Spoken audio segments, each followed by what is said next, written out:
వీళ్ళ లెక్కల్లోనే ముందుగానే ప్లాన్ చేసుకుని ఉండాలి. రేపు తేలిపోతుంది కదా ఏంటి అనేటటువంటిది. ఇవ్వకపోతే నాకు రాలేదు మాకు రాలేదని జనం వస్తారు కదా రోడ్డు మీదకి.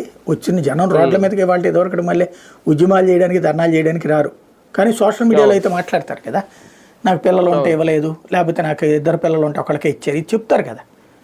అది తెలిసిపోతుంది కదా. కాబట్టి తినబోతు రుచులు ఎందుకు, వచ్చింది ఓ పని జరుగుతోంది సంతోషిద్దాం. రెండవ పథకం ఇటు రైతులకి, అదైతే ఇక్కడ 2 కోణాల్లో కూడా సరిపోయేటటువంటి అంశమే ఉంది. వీళ్ళు చెప్తున్నటువంటి ప్రకారం 6,500 కోట్ల రూపాయల దాకా చెప్తున్నారు. వీళ్ళు అనేది ఏంటంటే 51 లక్షల మంది రైతులు ఉన్నారన్నటువంటిది.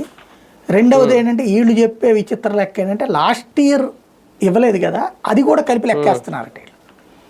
ఇక లాస్ట్ ఇయర్ది అయిపోయినట్టే, లాస్ట్ ఇయర్కి ఇయర్ ఈ ఏడాదే ఇస్తారు. ఆ మొక్క తెలుగుదేశం అధికారిక నోటితో చెప్పదు.